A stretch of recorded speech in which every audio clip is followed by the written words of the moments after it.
So let's say you found a skeleton. How would you tell it's a dinosaur? You personally, how would you decide? Well, interesting question. I don't know. I'd have to do some research on that.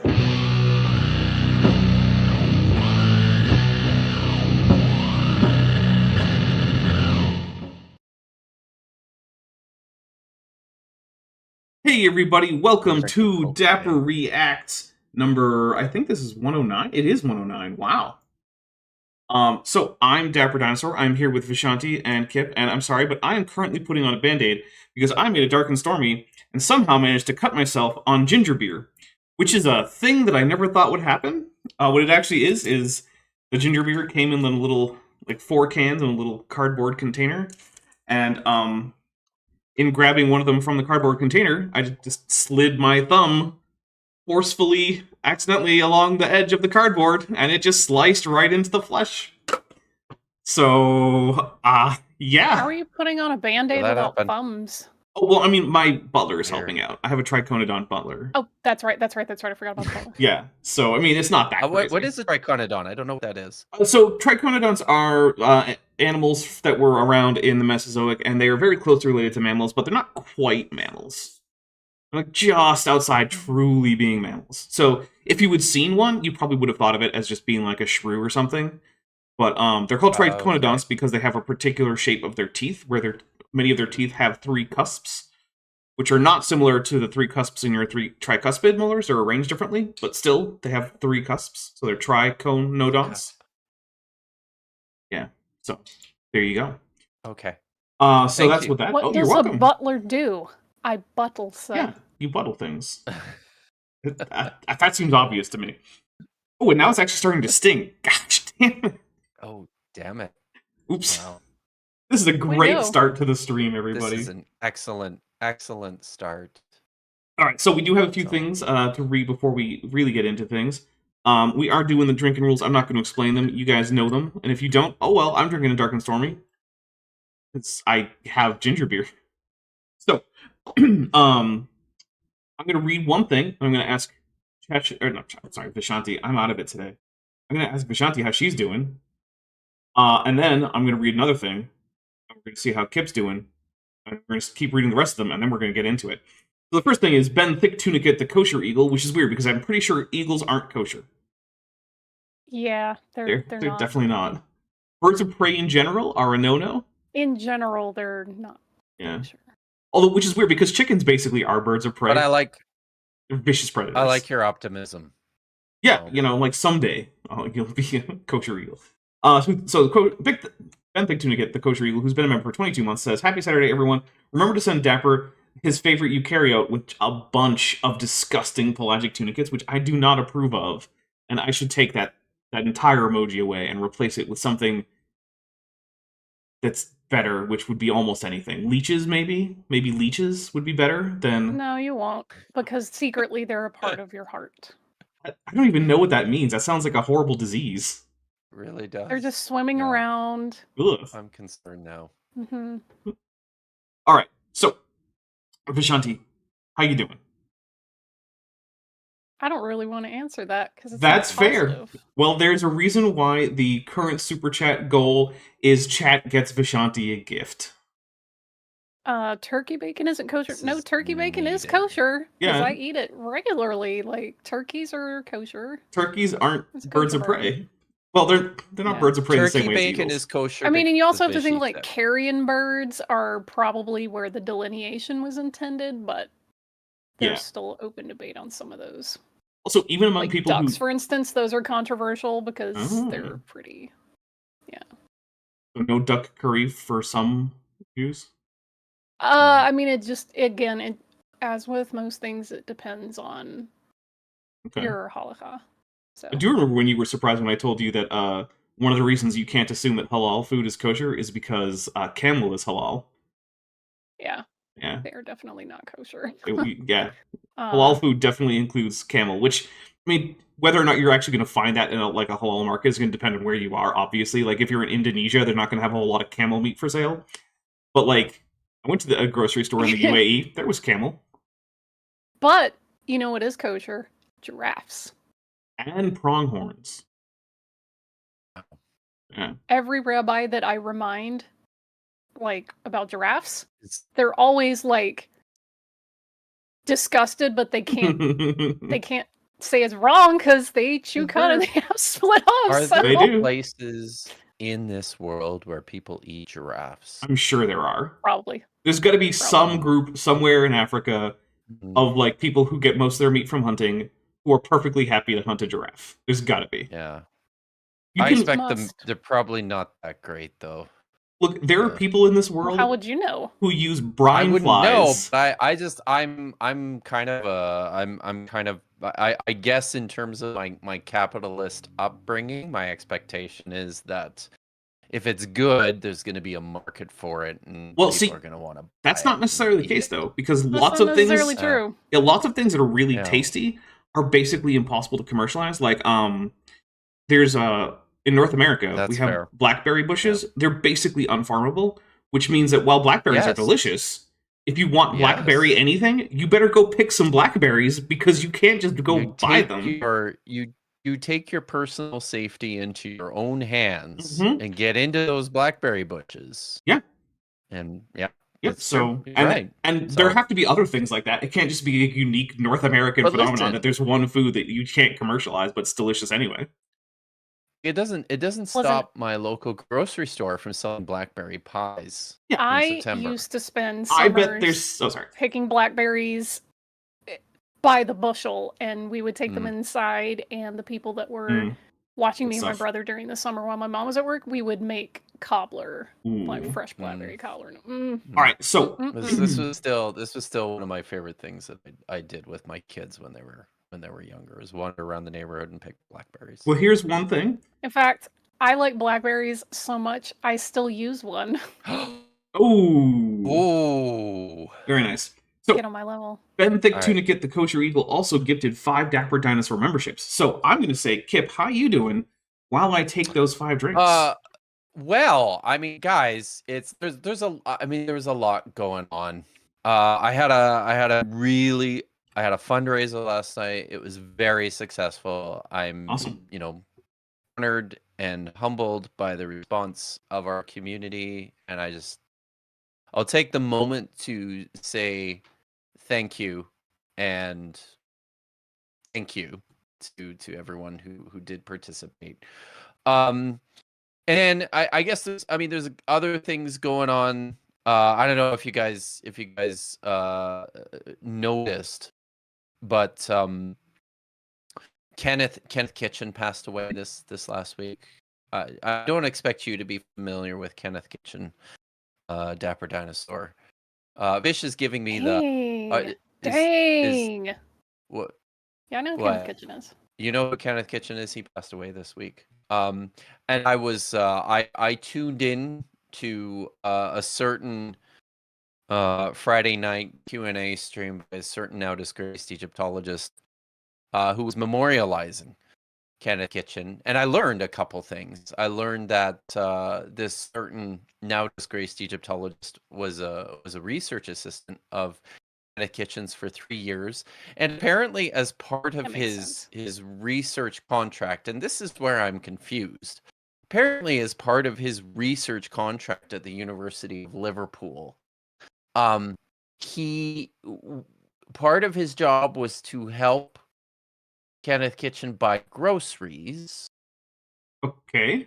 And then another part of it stipulated that he had to live within 2 blocks. That Kenneth is Kitchen. And now okay. I'm confused. I don't understand. Weird what that this Christians have an means. Arab, but okay. Whatever. Yeah. So, and then in other news, and this, I expect this is probably something that didn't make it across the border, but it within my home and native land, it's something that we're taking very seriously. Apparently, our spoiled toddler of a leader was caught on a hot mic this last week, and noted that apparently my government is taking very seriously the threat by your spoiled As you toddler of a king. Yeah, he probably should. As you his should. his threat to actually annex the country and steal all our resources. Apparently, my Yeah. government is like, guys, this is real. This is something. I know that's that happening. history is only useful to a point, but I will say the last time America tried that, it did not end well for us. And we burned your fucking house down, guys. It's true. Don't make us come down there and burn it down again. Could you Hey, please? you know what? I appreciate that. Can you just channel that like General Sherman energy, because I support it. Yeah, I would rather that you just do Sherman. it preemptively. Honestly. Yeah, preemptively. Yeah, it's self-defense. Yeah. Yeah, you don't have to wait until point, the mugger pulls like the trigger. it, right? Yeah, you can take that shot before the mugger pulls the trigger. That's a thing. Yeah, we preemptively do things all the time. All so the time. It's only fair that people use the same standards with us. Mm-hmm. Jasper Stroopdor P, the Mighty, for €2 says, it has begun. Asta argumentum ad thalassario says, the literal first frame, and I'm already facepalming, the Bible is the only infallible source because humans are fallible. Who wrote the Bible and translated it to English? Fivehead, speaking of Bodhi. Yeah, and that was our first super chat that counted for the goal. All right. We got one from What would happen if Bodhi ever read the Temple Scroll? I wonder. Hey. And I wonder that because, you know, that is an actual document written by Yahweh. And I know that because it says that it was written by Yahweh. And it's written in the first person, right? So I'm like... Yeah, that's a good question. I don't know. Checkmate, atheist. Lieutenant Matt the Navigator for $4.99 says, so T-Rex is kosher unless reconstructed by Jack Horner? I don't think there is an answer to the question of, like, if you had non-avian dinosaurs, would they count? I don't think there is an answer to that question. There's a story in the Talmud about a rabbi sitting in the assembly, and he asks a dipshit question, and literally the other rabbis are like, get out. That's stupid, get out. Okay, but to be fair, though, the number of dipshit questions that are taken seriously elsewhere is pretty damn high. That's just, like, your opinion, man. Yeah. I think it's not stupid to ask how many elephants you can use to build the wall of your sukkah. Or what happens if someone manages to accidentally fall out of a window into his mother-in-law, thereby impregnating her. Definitely a thing that happens. Listen, we need to establish the I tripped and fell on it scenario because you never know. It's better to be prepared. Okay. Roshan Schwarzchild Radio Star Color for $4.99 says, if there's open debate, that means you can eat it in Catholicism, like beaver. Beaver is indeed a fish. Jasper Stroopdor P, the Mighty, for €6 says, because beavers are fish, just like ducks and geese. Okay, so the geese thing is actually kind of interesting, because the reason that geese were, in the medieval period, considered to be fish for the purposes of fasting rules in Catholic Europe is because it was believed that... So, no one really saw geese, like, reproducing, right? Because they tended to do that in the winter farther south. They were off in, like, Africa or things like that, right? So Europeans weren't really familiar with goslings and all of this all the time. And they thought that the goose barnacle, which resembles a tiny little gooseneck with a little head at the end, was actually the first step of the goose's life cycle. And so they thought that because geese started out in the ocean as little barnacles, that therefore they count as fish because they're from the water. And it took quite a while until people figured out, no, gooseneck barnacles don't have anything to do with geese. And then it took even longer for Charles Darwin personally to figure out that not only do gooseneck barnacles have nothing to do with geese, but they're not mollusks like everyone thought. They are in fact arthropods, like no one thought. So, yeah, that actually... Interesting bits about biology are connected with the whole, like, geese or fish idea. Anyway, as for argumentum ad thalassario for $4.99 says, fear of Trump entering Canada might learn why Germany couldn't invade Russia, LMAO. Yeah, here's the problem, though. I've met Russians. Yeah, also, you can go in summer, which is coming up. Mm-hmm. And also, if your goal is just to take a whole bunch of natural resources and not really care about holding, like, population centers, you just have to bomb things. to bomb any Yeah. resistance sources. You don't actually have to worry about like holding ground in population centers unless you're trying to conquer the population centers. And if your goal is just like, I want the petroleum and the lumber, don't worry about the population centers. Yeah, I was gonna say, the reason I am disinclined to believe that we would just carpet bomb things is, surprisingly to most people, the Americans get the vast majority of their oil from Canada, not the Middle East. So Yeah. Well, it's closer. Donald Trump it knows is. that.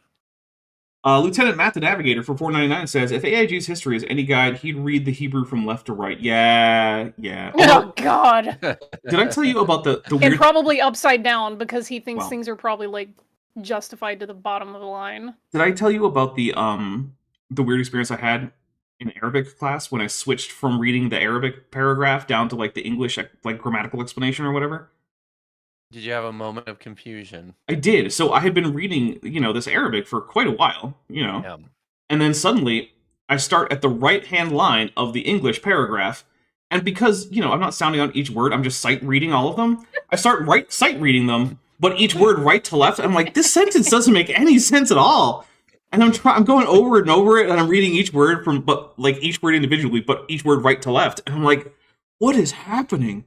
And then it took me an embarrassingly long amount of time to figure out, hey, dummy, English starts on the left. And then suddenly it made all sorts of sense. I have Rookie also had mistake. this experience.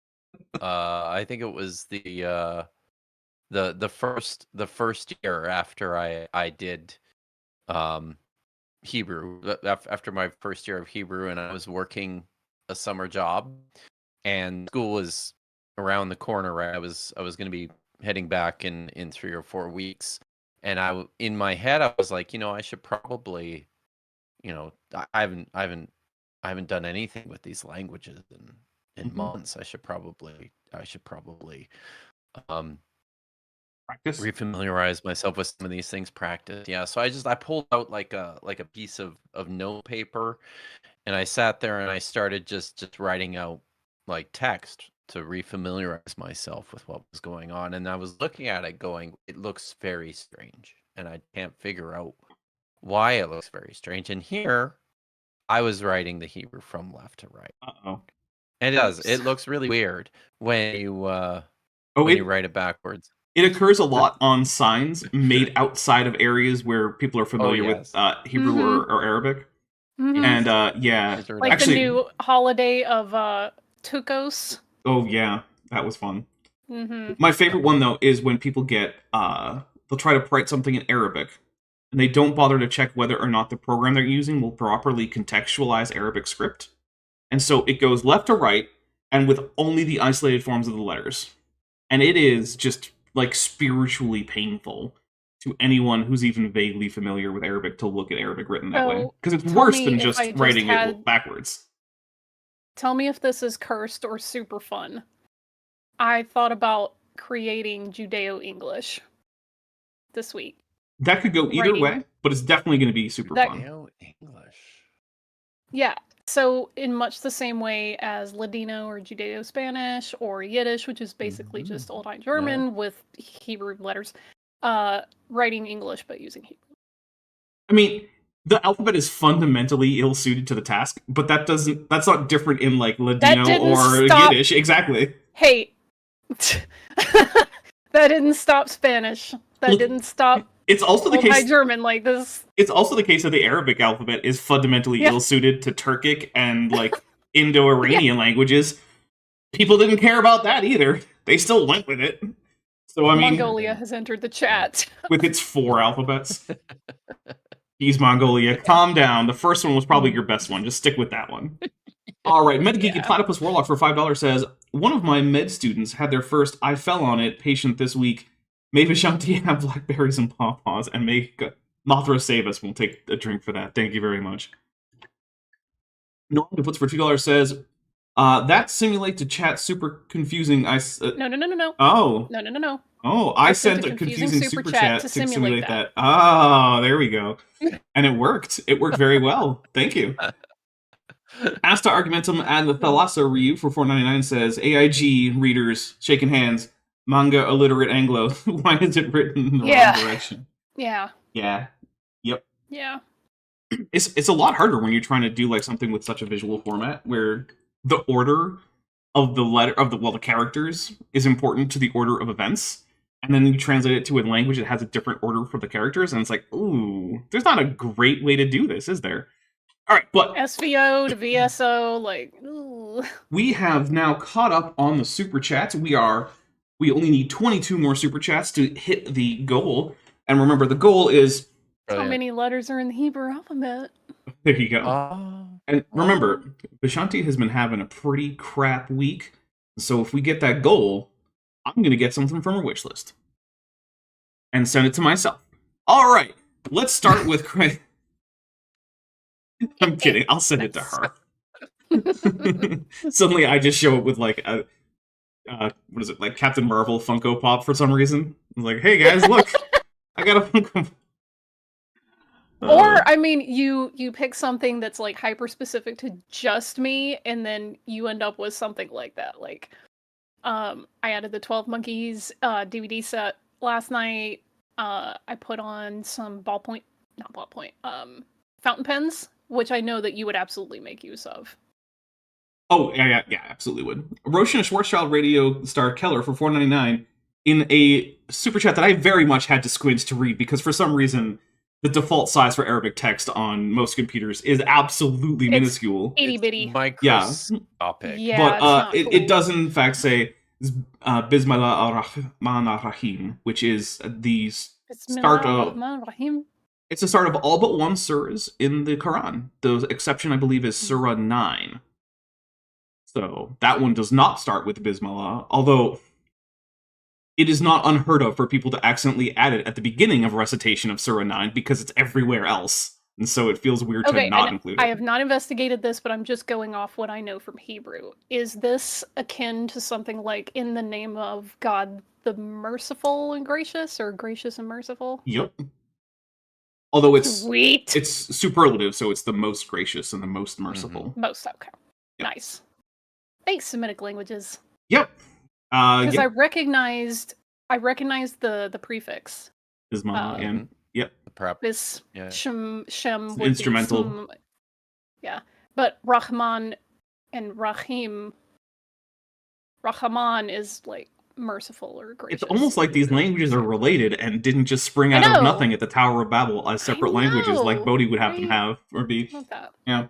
Broken Jack is a channel member for 15 months at the annual level and says, heck yeah, my favorite people on YouTube. Honk. AIGAIBOD with a Godzilla. We'll take a drink because I know what those letters stand for. Mm-hmm. And then Josh McGee's for $5 says, for the gift. All right. So, now, I'm not sure who left off last time, but I'm going to just say, Vishanti, if you want this, because I know you didn't get to read much last time. It was definitely not me, and I was the one that was going to No, you didn't read. She didn't read go last for it. week. Like, I got a footnote. Yeah, so go for it. We're just that she took. She had to take it. So this is criteria for figuring out if we can find out who modern people groups are from the Table of Nations, which is it's quite the idea that you could actually do that. But hey, Bodhi's going to give it a go. So Vishanti, take it away with the criteria that Bodhi has for us. Looking at this information, it's good to understand how to categorize it or properly give the proper weight to a source. I mean, he's not wrong about that sentence. Source, oh no. Because God is the ultimate authority on every subject, should be noted. God is the highest authority, quoting Hebrews 6:13. For when God made a promise to Abraham, because he could swear by no one greater, he swore by himself. Yeah, so here sources. Okay, so here's the problem that this just the problem. Or are you just going to talk about the problem? I'm going to have the big problem here, which is that fundamentally, what Bodhi is trying to do is write a book that demonstrates the reliability and the reasonableness of the story of the Tower of Babel, right? That's definitely the biggest problem. But right here, his argument requires that one already have accepted that premise in order to argue for that premise, which is just assuming the consequent. You can't do that. Yeah. That doesn't work. if you want to show the Bible is the inerrant word of God, and you start with, well, since the Bible is the inerrant word of God and we know it's true, therefore it's the inerrant word of God and we know it's true. That doesn't work. Like, look at these sentences though too. He says the Bible being the ultimate source, because God is the ultimate authority on every subject, should be noted. God is the highest authority. Like, not only did Bodhi feel it necessary to communicate this, he felt it necessary to communicate it thrice. Ooh, thrice. Good use of thrice. Dapper, Thank you. should I get off on a soapbox? Well, you should, but after first there's a Dapper's a professional drink because I screwed that up.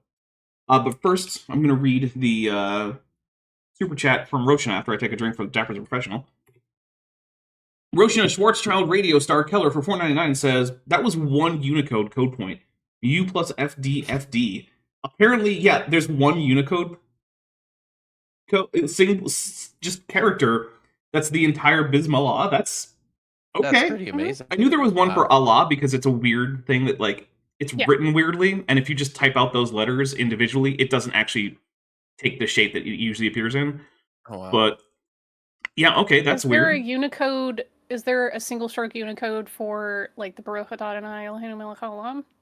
I feel like there's not. So. That's anti-Semitic. Well, I feel like it's less likely because when you write that out, the letters don't normally take funny shapes that they don't otherwise take in other circumstances. You know what? That pivots me directly into the soapbox. Someone in chat is saying that they learned this week that the writers of the New Testament could only read the Septuagint, and not one writer, they say, during Jesus' time could read Hebrew. And they later go on to clarify, no one who wrote the Gospels could understand the original Hebrew. And I would just like to make it known for public record that is a load of horseshit. Yeah, that is incorrect. Because non-Christian Jews existed and continue to exist. And spoiler alert, all of our liturgies, minus like 1 or 2 prayers, are in Hebrew. Yeah, there's a little tiny bit of Aramaic here and there. There is no point in Jewish history where Jews did not speak or understand Hebrew. Also, one big thing is probably worth pointing out here. People get the false impression that the only texts, Hebrew texts that we have, are from, like, Dead Sea Scrolls, right? From the period, from the mid to late Second Temple period. Now, that is the extent of our collection of literary texts, but there's piles and piles and piles of documents. Most of them appearing on what are called ostraca, which are pottery shards. There's literally thousands and thousands of these dating to the Second Temple period. And guess what? These are, and when I was talking about documents, right? So these are contracts, these are lists, these are letters. They're receipts. There's a sizable, most of them are Aramaic, yes. But there's a sizable number of these that are actually written in Hebrew. Yeah. Also, it's a wild thing to say when we literally have the Ketef Hinnom apotropaic, like, amulets. Yeah. Also, showing that an author didn't know a particular language is really, really hard to do. Right? Yeah. Like, let's say I wrote a book, and every once in a while, I just toss in, like, a minor reference to something French. That might mean I speak French. It might just mean I'm aware of common literary allusions that exist taken from French. But how would you then go on to then prove that I didn't speak German? How would you do that? You could say there's no evidence I do, that's one of those things, like, just because the Gospels and the epistles and stuff are written in Greek does not mean they didn't know Hebrew. It says more about the hegemony and, like, the language of, like, the common people that they're written there. It does not tell you what they didn't know. And as we know from history, Christians and Jews started out right smack dab in the middle of one another, and later diverged, and there was no point where they didn't know the other existed. So Yeah, that's you have definitely cultural true. contact. There's features within some of the text too, which suggest that they were written by people with a Semitic first language, either Aramaic or Hebrew. And also, quotations from earlier scriptures don't always follow the Septuagint exactly, which means that either there was some other set of texts that were around that were also in Greek that didn't get preserved, or it's also possible the authors are just themselves retranslating a text, or they're just misremembering, right? But what that definitely means is you can't just say all the time. Yeah, but what that definitely means is you can't just use the abundance of the use of the Septuagint as an evidence, like as a piece of evidence that they didn't know the Hebrew or couldn't access it. Like, it doesn't really follow. There's a question also, like, was the New Testament understanding of the Old Testament translated from Greek or Hebrew? First of all, there's not just one, quote, New Testament understanding. There were multiple authors of different New Testament texts, and it's not Greek or Hebrew. Like, that's not an either-or question. Like, the common language was Greek and Aramaic, but Hebrew was also being preserved in the actual, like, text and liturgy. So these are not just, it's just one, just this one. It's like, and also, all of these cultures lived together contemporaneously, and they all influenced each other, and they were all aware of each other. Like, even if you personally don't speak Spanish, you have neighbors that do, and you're aware of it, and you may even know a couple words here and there. It doesn't mean you're, like, fluent or anything, but... Also, further, it's a little bit tricky to distinguish, say, the meaning from the Hebrew versus the Greek, because remember, the Septuagint, its meaning is derived from the understanding that the translators had of the Hebrew in the first place. Now, that doesn't mean that they had the same understanding as, say, someone now does reading the Hebrew, or that the original authors had, but that was an understanding that seemed reasonable to well-educated people during, like, you know, the Hellenic period in Jewish history, which means that is a meaning derived from the Hebrew. Now, there are definitely places also, where it seems like a mistranslation. So, you know. A lot of people only focus on, like, Anatolia and, like, Lebanon, Syria, and Palestine, but Egypt had a huge Jewish population that had been living there for quite some time. And their history of texts is fascinating, and so is their, like, liturgy and their tradition there. Like, the Cairo Geniza was a treasure trove for historians and scholars. So, poor Lieutenant Matt the Navigator Jews living there. for $4.99 says, sometimes more than one author claiming to be the same author. Yeah, that does also happen. All right, but let's see what we have after the second sentence of our reading for today. Okay, I'm going to keep trying to do this without laughing. Good luck me. Sources outside the Bible can never be trusted with certainty. Okay, with certainty? Yeah, okay, sure, but that's still not true for in the Bible, Bodhi. Jeez, I'm taking a drink. Oh, yeah. Oh, wow. This is... there's naturally... I'm excited about this. There's naturally... I'll let you read it. I'll let you finish. I'm sorry. I'm excited. There's naturally a rank, though. Well, of course. For example, historians' comments can be trusted far more than mythology, legends, and oral tradition. Bodhi, that's what the Bible is! Dude, what's a historian? In this context. Yeah, history only kind of existed by the beginning of the first century. Oh my god. Literally, figures like Noah were, we call them, like, mytho-history. That's the part of the Bible that's, like, mytho-history. Yep. And as that gets a little less fuzzy as you start getting down into, like, the kings, like Solomon. But, what? And the thing is, okay. if Bodhi were to take another story that has just the exact same amount of, like, you know, divine intervention and legendary locations and stuff. Like, if he were to take some of the more, like, narrative parts out of, say, like, the Vedas, he'd be like, well, obviously this is just, you know, mythology and legends. Bodhi, the only difference between those two things is that you were raised with one of them. There is actually about as much evidence for the historicity of various stories from the Vedas. We know some of the cities that used to be, we all thought, fictional, are actually probably real. Just like we know some of the things in the Bible that we used to think, well, maybe there never was really these cities. Well, no, we found some of them. But guess what, Bodhi? Just like that doesn't mean that, like... Troy has entered the chat. Oh. But just like that doesn't mean that, like, Vishnu is a real historical figure who acted in history.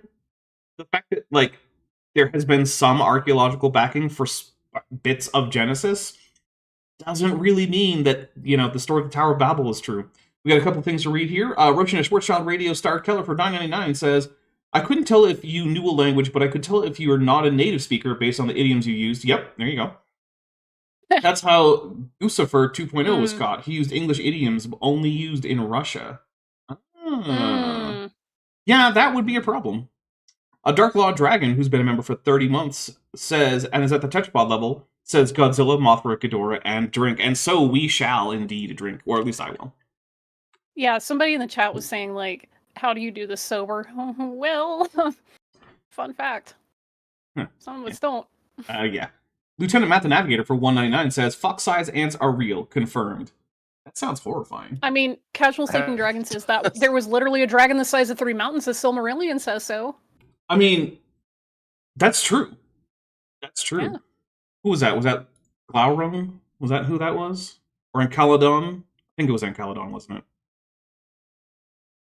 That's outside my area of expertise. All right, someone contact one of the Silmarillion buffs and let me know, was that Encaladon the Black, or was that Glaurung, or which one was that? Because I don't remember. Get Stephen Colbert on the line. That seriously. guy's crazy good at lore. Yeah, he is. Especially for the Tolkien Legendarium. Sorry, Kip. Oh no, I just wanted to reiterate that my unfamiliarity with the works of J.R.R. Tolkien is well established at this point. So you don't know about, like, the Maiar? I'm gonna say something. I've said this before, guys, and I'm gonna say something that's gonna be really controversial. And people are gonna not like this. Okay. There's gonna be people out there who are going to be upset. Got it. But I think the books are kind of lame. Okay. I'm sorry. I'm with you. I'm sorry. That's not controversial to me. I literally was just look, talking to my new friend about this the other day. I'm with you. They're mid. Yeah. So I picked up. When I was a young man. I was touring New Zealand as it would turn out before it entered. Before it became Middle Earth. Before it became the place. Before it became Middle Earth. Yeah. Before the idea that it could be Middle Earth was even the glint in Peter Jackson's eye. I was touring New Zealand, so I was on trains and buses for hours and hours. For days and weeks on end, and I, at the start of my trip, I picked up a copy. I'd read The Hobbit in elementary school, and I liked that book. And I picked up the Fellowship of the Ring, and I was on a long bus trip, and I got about 20 pages into it, and I'm like, it was so goddamn boring that I couldn't read it on the bus in a minor hours minor defense of the Lord of the Rings, because I do think that is a valid criticism. I will also say the first part of the Fellowship of the Ring is written as a direct sequel to The Hobbit and not really as its own thing, and that does change as it goes, but it still means that the first part of that book is rough. Right. We got a few things to read here. Go ahead. Sorry. DM Carl Ipsum Wing, who's been a member for 31 months and is at the Amniot level, says, oh no, we already did that one, didn't we? Actually, I don't know if we did. He said Godzilla, Mothra, Ghidorah drink membership benefits. We'll take a drink from it. It's fine. I'm going to take another drink anyway. Asta Argumentum at the Lasso Review for $4.99 says, religions have mythology. This is not an indictment of it or support of atheism. It's a bare fact. Then what I believe is Uthin, Elder Futhark. Yes. I hate fundagelicals. Yeah, it's very weird the degree to which they don't recognize how little self-awareness they have. Vandali 1998, who's been a member for 51 months and is at the Amniot level, says, been a while since I've cut a live stream. I've stress fractured my foot, so stuck in a boot cast. Oof. Hope your sanity fares better after this video. Well, Yeah. probably won't get a whole lot worse. But yeah, I after was gonna this. say, like, Hold the on, I topic of didn't like Lord of finish. the Rings and stuff came up. Oh my Oh, goodness. I'm sorry. The last thing I have to say Sorry. is that we have 121 people watching currently, but only 48 likes. So speaking of the Lord of the Rings, that means that quite unfortunately, I Oh. like less than half of you half as well as you deserve. Y'all got Bilbo'd. Step it up, everybody. Hit Ow! that like button. Ow! Yeah, I was gonna say I had to read The Hobbit in high school in my literature class. Didn't enjoy it. There's probably a lot of reasons for that, but I do remember when the films came out for Lord of the Rings, I was like, I don't know about this because I didn't enjoy The Hobbit.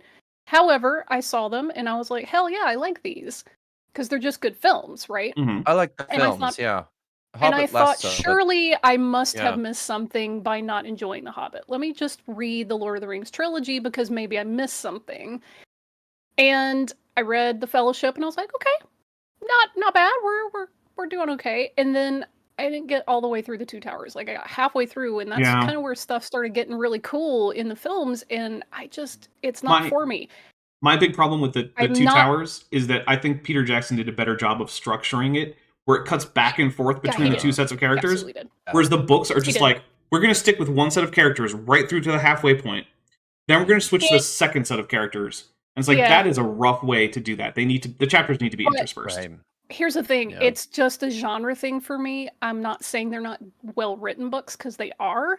I just am not really into the fantasy genre as a whole. Except for vampires. Those don't My don't part- tend to click for me. And like faux medieval things or swords and sorcery, those usually don't really do it for me. I'm definitely more of a sci-fi person, so Yeah, me too.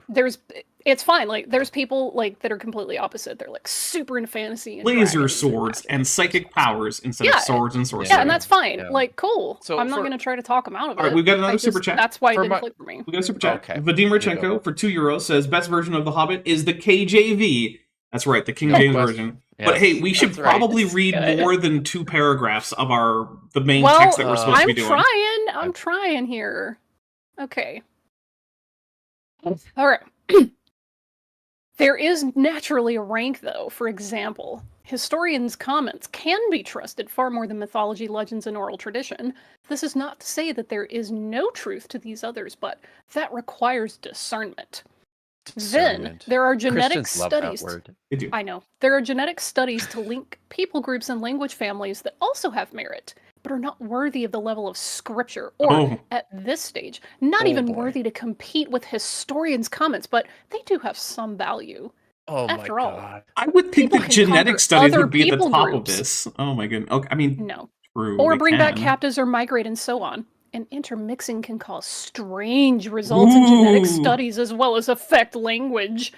Okay, That's hold on. not heading in a good We direction. have to talk about Nathaniel Jeanson, who, when confronted with the fact that his reconstruction of human genetics didn't actually make sense for the people getting off of the Ark, and it didn't line up, his response was, well, there was probably wonky things going on before the flood.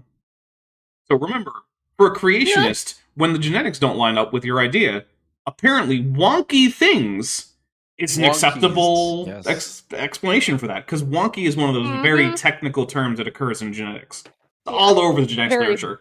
And then a wonky thing Yeah. happened. So it's everywhere. And then a wonky thing happened. Yeah, that's the technical term for it. It's right up there with the cognitum.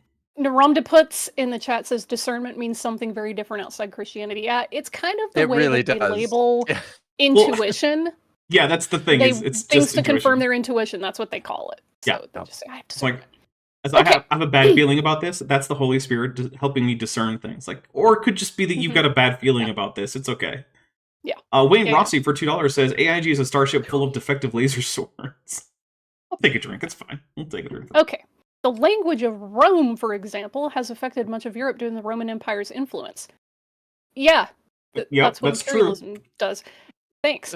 The following sections and maps are a partial accumulation of research to date. However, there may be factors and other information involved that has not come to light. Oh no. With everything The this author has following- accumulated, it's just to date for him. Many grandsons of Noah would almost require a book in itself, so only certain big picture elements have been preserved in this volume. Bodhi.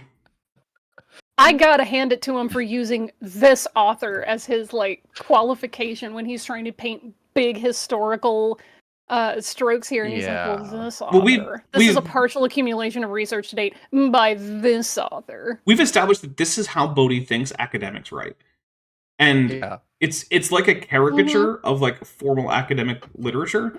Because the thing is, Bodhi is utterly unfamiliar with the actual academic literature in any field. But look, guys. This book is layperson friendly. Well, then why is he writing it like he's trying to present it at a conference, but doesn't know how to do that? Like, pick a lane, man. Oh, either go with the layperson friendly, use normal language, or try to go with the hyper formal option and get it right, though. Dick. Well, I mean, look, you can be a pretentious dick, but get it right at least. Because that's the thing is, Bodhi gets it wrong. Yeah, be consistent. If he were consistently good at like an academic tone from like mid 20th century academia, then okay, fine, that would be a thing. That would be a choice, and I wouldn't have a problem with it. It's that he gets it wrong. It's like reading the Book of Mormon and it gets the like King James English grammar wrong, and it just scrapes at your brain. And it's like, dude, why didn't you just use your contemporary speech instead of just getting King James English wrong? Like, come on. You want it to sound fancy because that makes it feel more legit. And also, some of those grammatical mistakes have been scrubbed out of the current version of the text that's distributed. Like, we made an edit. We fixed this grammar here. It's like, weird that your inspired prophet, who was translating totally real plates, totally under the tutelage of God, was just screwing up grammar for some reason. Whoops. Oh, well, also copying mistranslations from the KJV into the Book of Mormon. That's another fun one. I mean, I can make up translations for Egyptian. I can't do correct, but I can make them up. Well, his weren't either, because remember the whole the Book of Abraham debacle, where it's like, hey, we found the scrolls that you were translating to make the Book of Abraham. You don't know about this? So if you pick I don't know about this. If you pick up a Doctrine and Covenants, right, which is one of the standard works of the Church of Jesus Christ of Latter-day Saints, one of the books in there is called the Book of Abraham, and it's basically a retelling of Abraham's story from the first person, as well as a bunch of stuff that is basically the source for some of the more let's say divergent theological positions of the Church of Jesus Christ of Latter-day Saints among Christianity, right? So things like the fact that God lives near a star called Kolob, the multiplicity of worlds, a lot of that stuff is in the Book of Abraham, right? But at the beginning of the Book of Abraham, there are these things called like facsimiles 1 and 2, and they are drawings that Joseph Smith made as copies of some Egyptian papyri that he had acquired from a traveling salesman. So he actually had some. Right. So, those were then later, after his death, they ended up with his first wife, Emma Hale Smith, who was not a big fan of Brigham Young. And as a result, the largest body of Mormons now don't have access to a lot of the stuff that she kept. Because basically she went off with her own group and founded another group of Latter-day Saints. Right. And they're still around. They're a fairly small group, but I do actually think I have one person who is a regular viewer who has told me that they were part of the church that was associated with Emma Smith as the breakaway group. But anyway, that's not terribly important. Are those the fundamentalist Mormons? No, they were actually breakaways from the Brigham Young group. Yeah. So you might not be surprised, but Emma Smith's group were much less enthused about polygamy than, say, the Brigham Young group. I could imagine, yes. Weird, right? I can see why that would be. So, silly me. So anyway, she sells these papyri at some point to a museum, and they get passed to a museum in Chicago. But then there's this thing that you might have heard of called the Chicago Fire or the Great Chicago Fire. I have heard of that. And that museum largely burned down, and so it was presumed that the Joseph Smith papyri were lost, and so they weren't available to Egyptologists to examine. Well, about a decade ago or so, if I remember correctly, but don't quote me on that, someone was down in the basement of the museum, and lo and behold... The basement of Chicago? Well, of the museum. Right, yes. And lo and behold, found some papyri that suspiciously looked a whole lot like facsimile 1 and 2 from the Book of Abraham. Oh. And interestingly, the parts of the facsimiles that Egyptologists were always the most suspicious about were exactly where there were lacunae in the papyri, which means that the facsimiles were probably filled in, and then when Egyptologists translated it, it turns out these were just ordinary funeral texts for an Egyptian government official named Hor. And they had absolutely nothing to do with the Book of Abraham. Of course. So that is everyone. If you feel free to fact check me on all these things, because this is me going from memory. But it's a good story. That is a good story. It just made me think of something that I want to share. I published I think it's really cool a video about 1Q Isaiah this last week.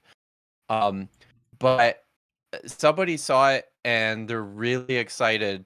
A Mormon apologist, podcaster saw it and is really excited about it and wants me to come on Interesting. and talk about it. So I'm kind of like, I don't know. I'm curious. I'm interested. I mean, unless you find something horrible about that, I'd say go for it. Yeah, man. Yeah. I mean, look, it's not like the story that I just told you. 1 second before you read the next about. thing. I have to do this thing. Very important. Macy cat. Macy cat. Oh. Okay, go ahead. All right. So I was just gonna say, it's not like this story isn't something that's available inside like believing Mormon literature. Like they have church historians and whatnot that have acknowledged this, that the Egyptological translation of the Joseph Smith papyri have no relationship to the text of the Book of Abraham.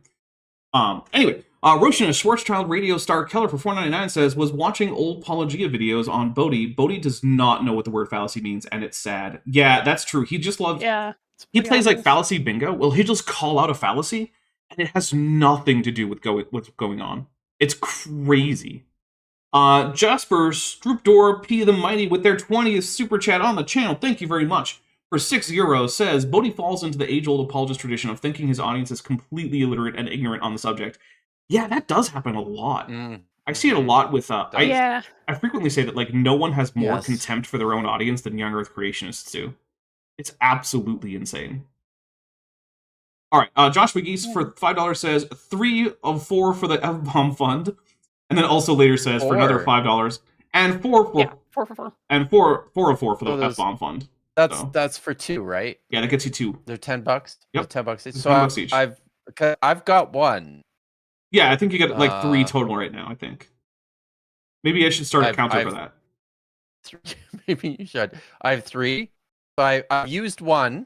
Okay, so I guess now you're down to 2 then. So I'm good for 2. Yeah. All right. The Shano07AU for $7.99 redo says, I'm here for this author's word for word translations. No kidding. No kidding. Okay. I'm gonna keep going. All right. Okay. However, there may be factors and other information involved that has not come to light. What are outlined here are the basics. There is more to it than this, but for this layperson-friendly book, no kidding, this will have to do. Research is only as good as the sources available on the topic. I beg to differ. Oh, is that? No, I think that's... Research is only as good as the research. Right. Here's what I'll say. It's at best as good as the sources used. At best. Yeah. You can make it much, much worse than those sources would allow. Yeah. Yeah. So keep in mind, this is just a guide. It's not. We are plumbing the depths of that state. Yeah, we are. Oh, we are. So all right. Plumbing the depths of a pothole. Building on biblical statements. The next step is showing how a historian's writings are used to accumulate this information. A prominent Jewish historian, Stop telling us who Josephus is! Introduced him this way. This is like the 3rd or 4th time, isn't it? Just say Josephus. Writing the same book, Bodhi! We're all reading the same book! Jeez. My goodness. Oh my goodness. Has pointed out nearly start doing this 2,000 years ago. Anytime I need to reference Josephus, I'm going to just start calling it. And a prominent Jewish historian, Josephus, I'm going to say it like 40,000 times. Jeez. He's pointed out nearly 2,000 years ago where numerous people developed from various descendants of Noah. He's just recounting that's accepted lore. Right? That's not a separate. That's not a separate claim. That's just him using the Bible and saying, "This is how I think it happened." He's saying, hey, that when he wrote Antiquities of the Jews, he wasn't saying this is real legitimate history. He's saying, hey, this is the tradition I've received. This is where people think their stories came from. This is what their history is according to them. That's all he's doing. And the thing is, all of those things are derived from Bodhi's primary source of the Bible in the first place. This isn't a separate thing. It's like if I said, hey, my two sources for this are one, the Bible, and that time I heard Kip read the Bible. That's not two sources. Yeah. Good grief. Good grief. Another 6 biblical accurate tunicate, who's been a member for 14 months.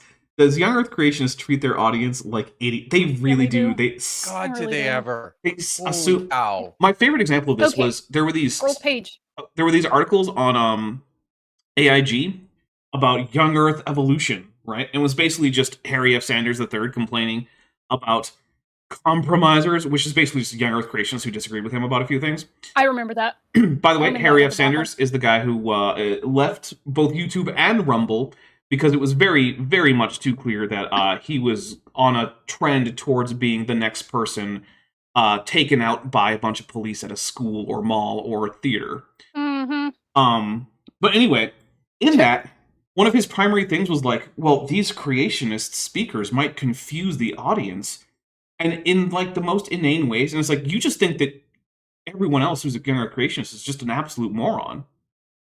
That's it. That's all. That is all this is. And the thing is, he was just complaining, well, these guys are taking in these evolutionary concepts. It's like, dude, you believe in hyperspeed speciation post-arc to get you hundreds of species of canines in the course of like 100 years. You don't get to talk about taking in evolutionary frameworks and ideas. Okay, we got a couple things and we're going to continue on. Lieutenant Matt the Navigator says, plumb the depths much farther and the vector of gravity will reverse direction.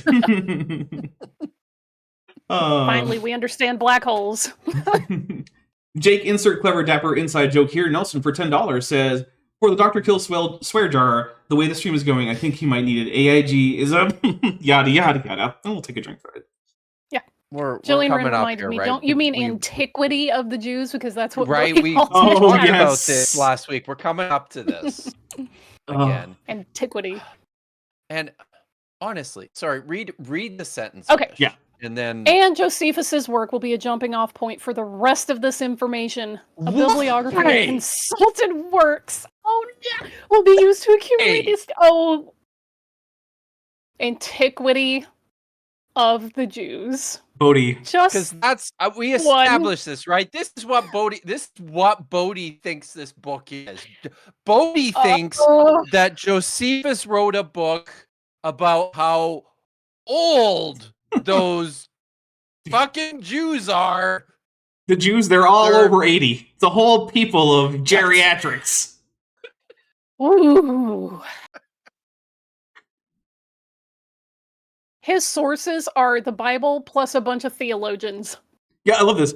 Like, exposition of Genesis. Bodhi, that's just going back to the Bible. That's not a separate thing. Commentary on the Bible. Again. Associates for Biblical Research. Baker Bible Atlas, Theological Word Book of the Old Testament, Believer's Bible Commentary, Nennius History of the Britons, Edgar Truax, Genesis According to the Meow People, I have no idea what that is. Russell Grigg and Harold Hunt, The 16 Grandsons of Noah, Creation Magazine, Michael Grant, A Guide to the Ancient World, Polybius, The Rise of the Roman Empire, Tacitus, The Annals of the... All right, so at least these are not just the Bible. So finally... Plutarch, Julius Caesar, Suetonius, Herodotus, James Usher, back to the Bible. Okay. Oh my god. Snorri Sturluson, Prose Edda. Interesting. I'm actually a little surprised that he's referencing the Prose Edda. Okay. James Anderson, Royal Genealogies, Answers in Genesis. Just all of it. Is a source. Just the whole website. Isaac Newton.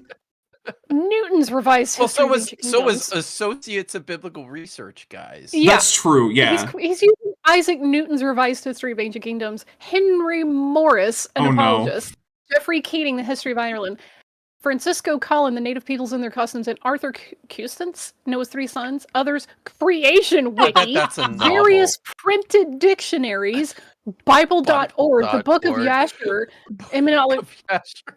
What? Wow. What does he say about this? Hang on, I want to read this footnote because this is great. Please. Yes, please. In all likelihood, the Book of Yasher mentioned in Joshua 10 and 2 Samuel is lost, but I'm going to quote this fake one anyway. There are several different ones floating around. One is by Alcuin? pronunciation, and many Sounds view good. this as an 18th century forgery. Another is called pseudo-Yasher and is not supposed to have existed until after AD 1625. It is a book based on Jewish legends. There are others too. What we can ascertain is what people believed about history at these particular points in history. He's this close. Yeah. He's this close Yeah. to getting it. So, So just extend that logic, Bodhi, back in time just a little bit. yes. Although I will say, He's right? that close. I do appreciate that he's Yes. putting AD before the year, which is proper. Mhm. So good job, Bodhi. That's Well good. done. Yeah. All right, so Of the AD second But- millennium. that works less well, Bodhi. Oh wow! Okay, so God, remember this is what bad. AD stands for. It's Anno Domini, the year of the Lord. So think about what that means. The latter half of the year of our Lord, second millennium. That's a phrase that doesn't make any sense, Bodhi. Look, Bodhi, when you're using AD BC, you don't need to specify a millennium with AD. You just specify millennia with BC when they are in fact before Christ millennia, and that's just all you do.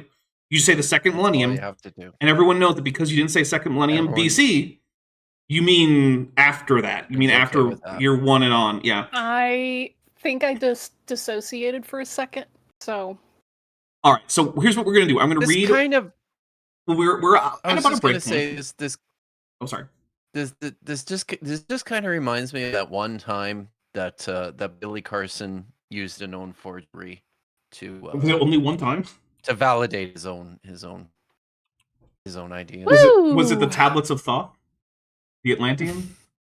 Because I know he's a big Oh, fan of those. Sorry, did I say that? Did I say the one time? Yeah, because it's been Oops. repeated. The one time, yeah, it's more than one time. Yeah, he's a huge fan of the made up modern forgery or Mhm. channeled work, if you will, of the Emerald Tablets, which is just some guy making some stuff up in a trance based on a legend of the Mhm. Emerald Tablets. Which, to be fair, the legend does go back to antiquity, but the text itself, no, that's a 20th century text. There is absolutely Yeah. no hint that it existed until the 20th century. All right, we got a few things, and then we are going to take a quick break. Let people get new drinks, get snacks, use the bathroom, whatever they need to do. Jake insert. Oh no, we already did that one. Tad for $5 says Young Earth Creationist apologists have more contempt for their audience than most atheists have for Young Earth Creationist apologists. Yeah, it honestly does seem that way. Agreed. Yeah, Mm, yeah. Lieutenant Math Navigator for $4.99 says over under on Bodhi thinking a primary source is one with a superscript 1 by. You know, I would like to say I don't think that's likely, but with Bodhi, who can say, man? honestly. He's legitimately apparently trying to use Josephus as a primary source for the descent of Noah's children and grandchildren, and it's just like, boy, is that not how anything works. Not even close. Pillowpunk half dog half canine for $2 says ADBC, my favorite 80s rock band. Excellent. All right, guys, so we're going to take a quick break. This will be a chance if any of you need to, get fresh drinks or anything like that. And we will be right back in just a few minutes. I do not have a teaser trailer for Star Trek Lexington for you, so you'll just have to deal with just the wonderful musical stylings of Beethoven as if that's a burden. Good stuff. All right, we will be right back.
right, we are back. Yes, I know Vishanti isn't quite here. That's okay. She said to go ahead while I do my sort of post-break thing, which is to say, first of all, I love doing this channel. This is one of the greatest things that I've done.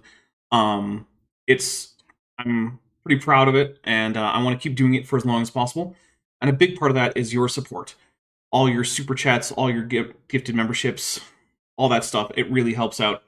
If you are currently not supporting the channel financially, but you can afford to, and you think that it is a worthwhile endeavor that you want to support, I do have a number of great ways that you can help out. Obviously, super chatting and gifting the super stickers and whatnot in the chat. Super thanks in the comments; those all help. But also, one of the ways that is great in that it doesn't require me to rely on YouTube is Patreon. I get to keep the most at the Patreon. But also the channel memberships are almost as good. I get to keep a little bit less there, but that's okay. Over on the Patreon, it starts for as little as $1 a month. You get early access to my videos. You get access to my Discord server that is just for supporters.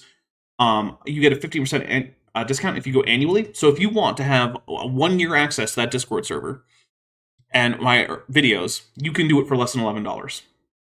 It's very, very little. And there are months worth of early access videos. Additionally, if you want to join the memberships, that starts at $1.99. There is no annual discount, but it does also give you access to having your name be green, getting a cool little badge next to your name in chat, as well as channel emojis.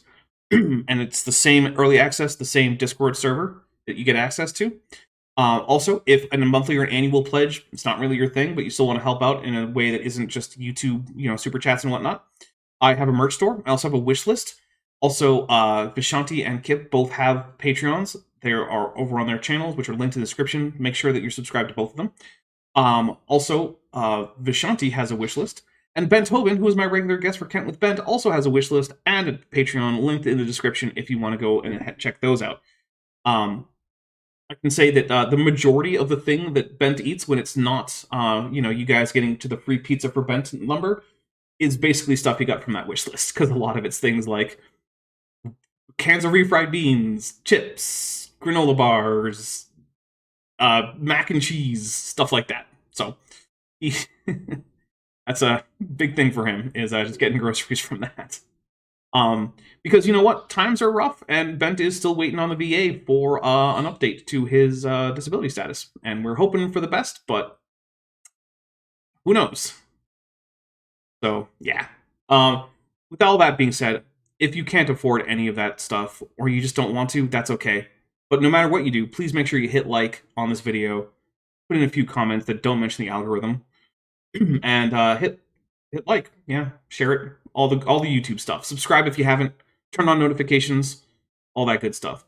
Now that Vishanti is back and Kip is here, we can continue after I read a couple things, which includes Heather Bad Jackson Doesn't Grasp Paradigms Coon saying, Bodhi using Newton as a source.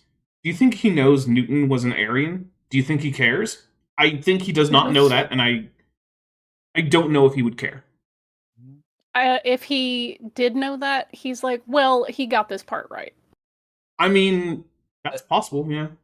I don't know. I really don't know. I think my dog sees a cat out the window. Oh, no. Sorry. Yeah. Timo Lynch, who's been a member for 6 months and is at the Tetraball level, says, hello to you too, Timo Lynch. All right, go ahead. Okay. In many cases, there are some disagreements among historians and commentators, but these maps should illustrate an accumulation of some of their work, though not all of it. In an attempt to keep this layperson friendly, oh goodness, God, he hates his readers, certain aspects were judged unnecessary to include. Okay. Outside of scripture. Why? Yeah. Probably outside because of scripture. Thinking behind that. It's almost certainly stuff that makes it confusing to say that his conclusion is right. It's all the stuff that's like, well, maybe Bodhi's wrong. Yeah. Okay. Outside of scripture, sometimes one historian is right and another is wrong. Another time both are right, even though they give two different ancestries for a nation. For example, the Danes through Cimbri to Gomer, or the Danes through Danius to Ashkenaz, where both are true since these people groups commingled. Okay. And in some case, each historian may be incorrect. This is wild stuff. what is the 6th footnote? Because if this is biblical, like, or what's it called? Oh, British sure it Israelism? is. Mm-hmm. Yep, it's British Israelism. Ezekiel 35 points out that there are Wow. commingled people even to this day. The Canaanites were eager to destroy the Israelites. Okay, So yeah, we there's should just British we should take a Israelism. moment to point out what that is, because I don't think everyone knows about British Israelism.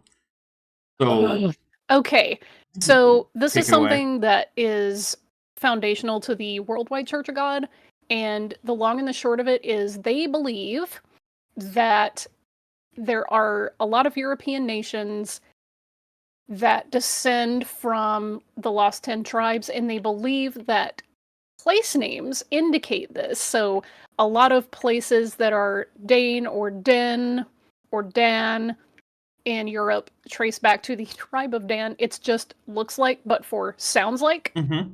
And they also believe that the crown of England inherited the throne of David, and that America and Britain represent a prophetic place in scripture through that, because, you know, Britain colonized the North America, and America's government is very much like based out of what Britain was. So But not Canada. it's very they much don't get like to join the club. it's exactly. It's very kind of like reverse engineering supersessionism, but they're doing it with like political and governmental entities rather than just Which is people really groups. weird and gross on its own. Yeah, it Just is. treating Yeah, a it is. particular government as like the instrument of God's will is... Ugh, that has never caused problems in the Yeah. past, ever. Uh-huh. Yeah, it's just like, oh, the British Empire represents, you know, the people of God and the new Israel and things like that. It's just using like monarchical claims to rulership to justify like supersessionism. It's gross.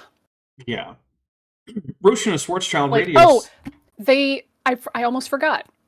They believe that America, like the United States, and Britain are Ephraim and Manasseh in biblical prophecy. So, yeah, almost left that part out. Roshan of Schwarzschild Radio Star Color for $4.99 says, "This is a real hi, my name is Bodhi Hodge vibe to it, but with a series of blog posts as the source." Yeah. Yeah. Wren, yes, thank you. Useful Charts has a whole video about British Israelism. So, Vladimir says, Yeah, I think yeah. that the Vatican still does that. Yeah, but the difference is the Vatican has control over basically no one that didn't opt in to be part of, like, the Vatican government apparatus. That's the big difference there, right? If it was still the Papal States with, like, a bunch of territories and the Pope waging war on the back of a donkey clad in armor, yeah, I would have a much bigger problem with the Vatican. But as it is, like, it's pretty hard to go to Vatican jail. Like, Yeah. it is possible. There is a Vatican jail. It's possible. You can do it, Mhm. but like, But you'd probably be giggling the whole way because of how the Vatican Guard. I'm just saying, like, I know Dresses up people and think that prances the around, Swiss right? Guard are Okay. just clowns, That's it. but no, They- they're they're- actually like yeah. See, the I know, seriously but, trained security Like, force. who thought clowns that who you're thought that seeing- was a good idea people in the medieval period. to wear People in the medieval Yeah, period. people in the medieval Guard. period. Yeah. So the thing is, the Also- Swiss Guard with their fancy little breastplates and funny colored pants and whatnot, and their halberds, those are the ceremonial guard. Behind them are a bunch of highly trained elite forces with, you know, automatic rifles and tactical camo Yeah. and like flashbang grenades. So like, do not think that the Vatican security force is composed of a bunch of guys in funny hats with halberds. It is not. Don't be sleeping on that. Yeah, trust So, me. Toblixson, am I pronouncing that right? Toblixson, or is it Toblichson? I'm not or sure. whatever? I'm sorry. Please let me know in the chat. Is saying, wait, is his claim that the Danish are named after the tribe of Dan? Yeah, that's part of it. Yeah. Well, okay, we don't Again, know it's specifically. just sounds like, but for place names, it's preposterous. Technically, I'm going to say Bodhi hasn't explicitly made that claim. However, his sources are the same sources that British Israelists use to make that claim. So, probably. Tad for $2 says, hard to go to Vatican jail. Challenge accepted. I mean, have fun with it. You can do it.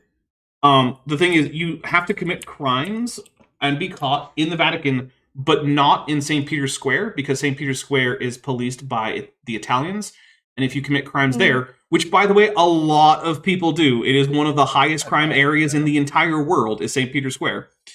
You'll go to Italian jail if you do it there. By the way, St. Peter's Square, by the way, is the reason why the Vatican has the highest crime rate of any country in Europe. By a lot. Because of the pickpockets in St. Peter's Square. Yeah. Other than pickpockets, they have virtually no crime at all. Because, I mean, like, it's a country of like 100 people. What are you going to do? Don't quote me on that number. I'm just coming up with it. Anyway, sorry. Go ahead. Okay. All right. After sifting through so much, it gets monotonous. And in an attempt to reduce the monotony, this author was selective in what was put on the maps. But rest assured, there is much more to learn if one decides to research this further for the astute researcher.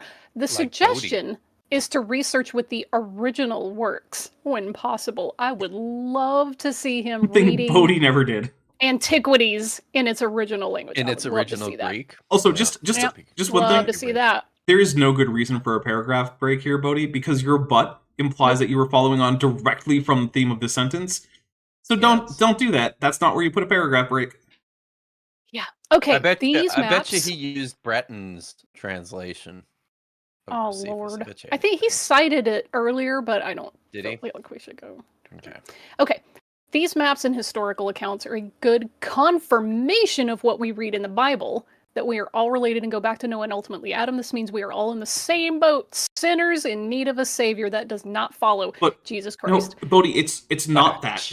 Because you already said that you're going to accept whatever the Bible says as primary, and that therefore anything that disagrees with it, you're just going to toss out, which means that you literally cannot support the Bible with external sources, because you've already decided that only external sources that agree with you count in the first place. That makes it logically impossible for you to do what you think you're doing, Bodhi. That's not how scholarship works.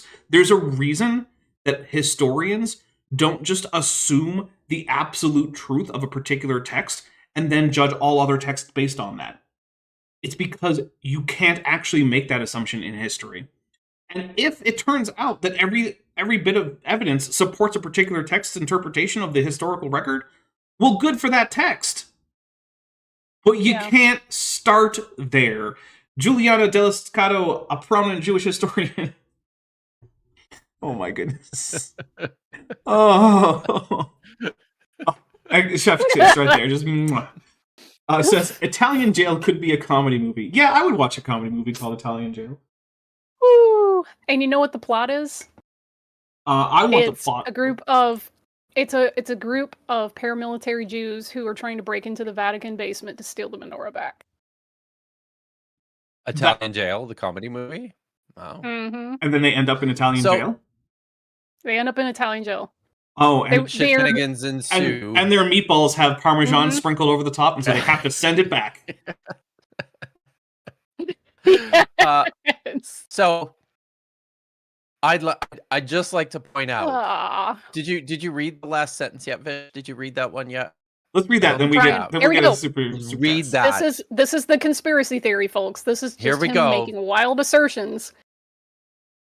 It also means that there has been much information withheld by the secular media and education systems. Dum dum dum. Listen. Jeez, Bodhi. I just kind of love that Bodhi thinks the secular media and secular education systems have no idea who Josephus is. Yeah. He thinks they're hiding the truth. They're hiding it. By the way, Dapper's a professional. I just screwed up the counter again. Hey, we're more than halfway to getting Ben some free pizza. Okay, we got a couple super chats.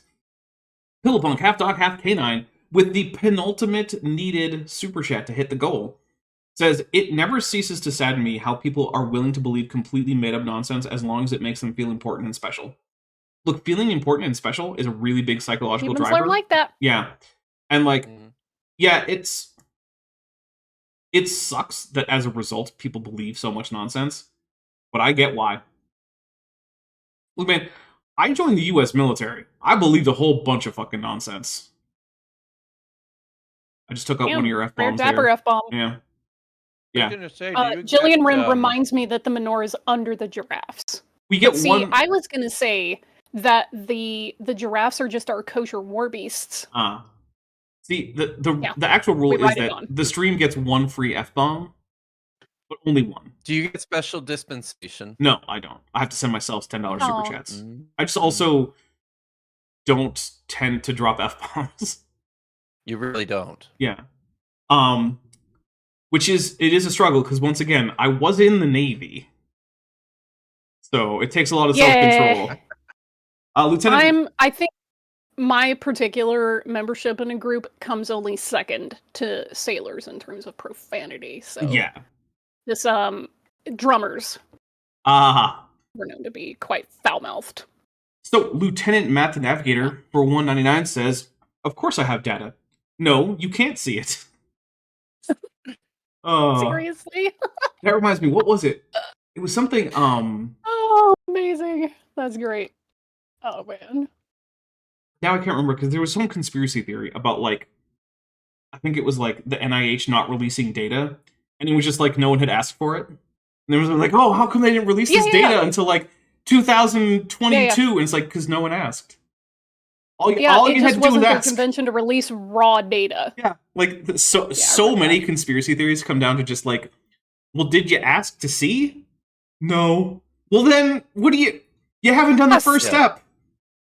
Same thing when I had Can I quote Pyro from Deadpool and Wolverine? Just ask. Yeah. It was the same thing when I had a debate with dinosaur deniers. And they were like, you can't go see the real bones. I was like, yes, you can. Like, how? You can. You go to the museum and ask. And they're like, well, they don't let... It's like, did you ever ask yourself to go see the real... No? Okay. Well, of course you haven't seen them then. You never asked to. You can ask. You might have to ask in advance, and they might have a security person go with you, but you can ask. Just ask. Say, hey, I'd like to see the fossils in storage because I want to know what's actually back here. I'm curious. I'm trying to do research. Wayne Rossi for $5 says, pushing this over for Vishanti with the final super chat that we needed. Awesome. So I am going to go and send Vishanti a wonderful gift from chat because I feel like Vishanti could use some happy chemicals. While you're doing that. Yeah. So one of my favorite places is the Royal Tyrrell Museum of Paleontology. Oh, I love that place. The city of I think it's city of Drumheller, which is very close to where I grew up. So when I was a kid, we used to go to the Royal Tyrrell Museum of Paleontology like every year. I'm not jealous at all. And then, not at all. And then when my kids were growing up, it was just when Jaden, my oldest, when it was just him, we used to go pretty frequently. And there's one of the exhibits is a pretty sizable sauropod, and there's actually a placard there that says that the model on display is a total replica, like 100%. The whole thing is just a complete replica. That they have all the bones in the back, and then they have on display like a big femur, which is not from the same specimen. It's actually smaller, and in the description they provide, it says that this bone is a real bone, and it actually weighs something like 8 or 9 times what the replica bone that they manufactured weighs. Well, the replicas are made of mostly like plaster, and the bones are just rock. It's a solid rock. Yes. So they're like, apologies for not, putting on display and giant slabs of rock. Yeah, exactly. Well, but y'all should go to the museum. There is indeed a gift on the way to Vishanti from chat. Woo-hoo! It doesn't even say from Dapper. Yes. It says from Dapper's chat on the card. It is included. So. Oh, you know what? Oh my god, I can't believe I forgot to read this. Vincent O'Connor this week sent me 2 items off of my wish list. Oh, So thank you, Vincent. I had this sitting right here by my monitor so that I wouldn't forget, and then I forgot. So Chris McDaniel in chat says, "Are you saying you know how to talk like a sailor?" I absolutely do know how to talk like a sailor, including the profanity, as well as things like knowing which way is port and which way is starboard and fore and aft, and above deck and below deck, and the difference between bulkheads and the hull and hatches, and why there's no such thing as stairs, because everything that lets you go up or down is a ladder. Everything that lets you go up or down is a ladder. Is a ladder. Yep. Dapper. So Dapper. they're telling drummer jokes in the chat, and I just want to say I have a whole slew of these as well. One of my favorites is what's the difference between a vacuum cleaner and a drummer? The vacuum sucks on purpose and won't steal your girlfriend. Ooh. Oof. Yes, Kate? Does that mean, Dapper, does that mean you know what a poop deck is? I do know what a poop deck is. Hmm. And it does not actually really involve poop. It doesn't. Okay. Well, I mean, it can if you poop back there, but you're not supposed to do that. All right. You're supposed to poop in the head. Yeah. So confused. That's true. It's all so when you say, I'm going to go hit the head, it's like you're going to the bathroom. Yep. So, yeah. Yep. And hey, on the ship, my stepdad was in the Coast Guard, so I learned a lot of... In the ship, the toilets in the head used seawater, because we had to make our own fresh water, and we're not going to waste it on flushing down some poop. No. That's just seawater. No. Which also meant, though, that you could tell how long it was between that head having been cleaned based on whether or not there was some algae growing in the toilet. Wow. Yeah. Yeah, because that's just fresh water. That's just not fresh water. Sorry, that's just salt water that's pumped right from the ocean. It's full of algae. Wild. Yeah, that's awesome. In fact, in a seawater filter, because there is a small filter that goes in there. We did once find a full-grown crab that had apparently washed in when it was much smaller, because it couldn't have fit through either end of the filter, and so apparently it had washed in as a little tiny crab, and then grown into a full-size, like 5-inch wide carapace crab by living in that filter and eating whatever gunk came in there and got caught by the filter. So the mechanics who were cleaning this filter... This was like a plot to the X-Files. Yeah, well, the mechanics who were cleaning the filter decided to keep it alive because they thought that was pretty crazy. So they filled the bucket with water and put the crab in there, except they filled it with potable water, which is fresh water, and it killed the crab. Idiot. Well, dang. They were R.I.P. mechanics. Crab pouring out. The mechanics don't have a reputation for being, like, the biggest brains of all of the people on the internet. Also, Suddenly. I would just like to say, North Texas Fossils in the chat says, fun fact, molds of good quality dinosaur bones are copyrighted, and there have been huge lawsuits over unauthorized reproduction. Yes. Scandalous. That is cool. All right, I need that.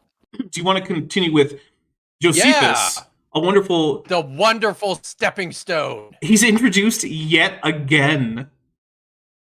Oh my! I don't know if you knew this, but Josephus was a first century Jewish I'm taking a drink.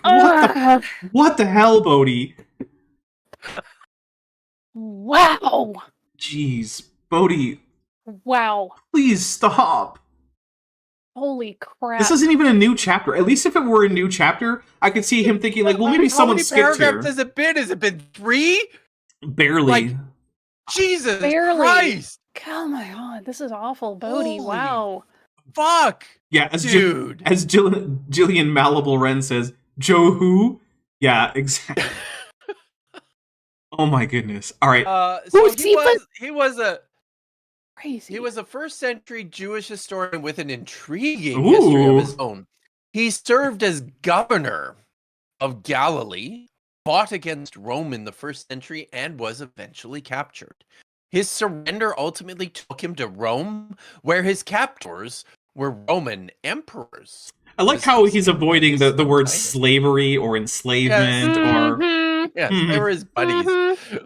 He was ordered to write a history of the Jewish nation because of all the strife that had been going on in that area. I don't actually know if that's true. Yeah, because of all the strife.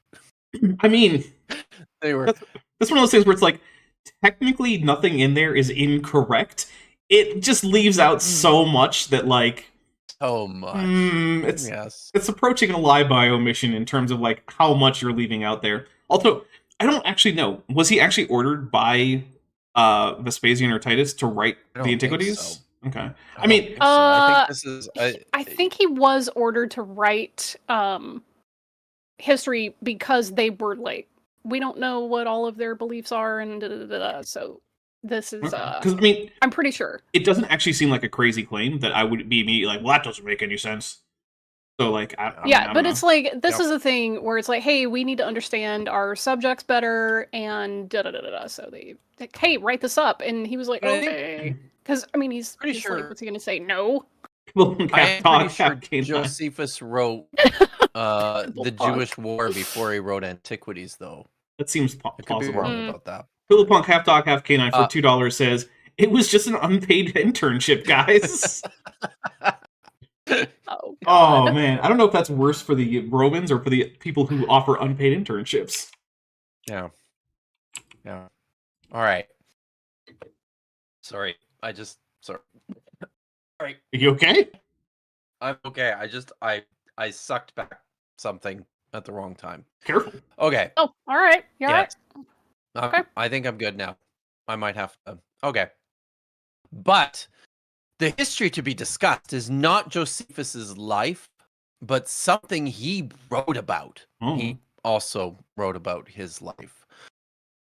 In his book about Jewish history. The Antiquity. Those Jews, man, they're just so Y'all. old. They're just so old. The oldness of the Jews. Uh, And this is so painful. Specifically, chapter 6.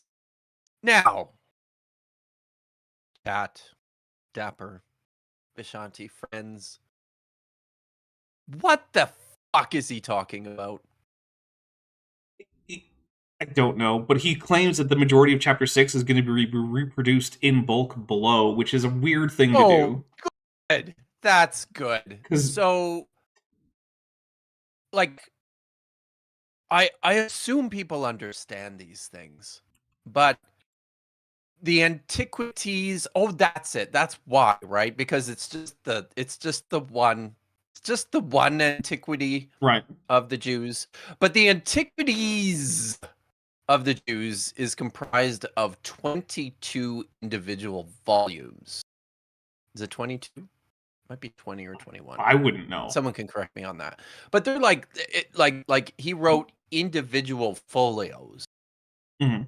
He and each of those are in fact divided into chapters. And there is some confusion. This creates confusion. There's different systems of numbering the chapters and sections in Josephus's works. He's probably working, like I said, he's probably working from Whiston's version, which has everything divided into these chapters. The Loeb the Loeb edition, which is like the standard edition, which I'm sure Bodhi has never even heard of, because it also has the Greek text in it. Just numbers, the individual as they understand Josephus's individual Greek sentences. So when Josephus says specifically chapter 6, I have no goddamn idea what he's talking about here. Look, it's just like Bible chapter 40. Don't worry about it. Yeah, really. That's exactly what's going on here. All right, we got a couple So- super chats here. Lieutenant Matt the Navigator says, the others in that cave that Josephus was in might take exception to those events being described as was captured. Yeah, so in case you guys don't know, basically they were like, oh, we can't be captured. We have to go around killing each other. And then Josephus was the last man standing, possibly by design. That's not clear. So yeah. And then Roshina Schwarzschild Radio Star Color for $1.99 says, paragraph, but with an ellipsis, which, yeah. I've Yep. honestly wondered why Josephus even bothered telling that story in the first place. But anyways, I don't know. I digress.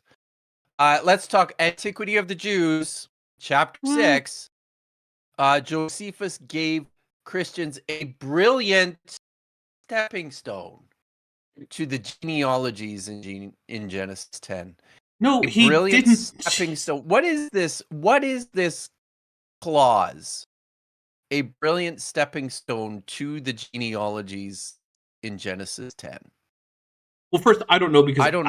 it's very confusing because I don't exactly know what a stepping stone is supposed to mean, except that Bodhi is treating it as confirmation of the historicity of Genesis, except that all it is confirmation of the acceptance of the historicity by first century Jews, which isn't controversial, nor is it evidence that that history is true, because lots of people throughout lots of history have believed in the historicity of things that didn't occur.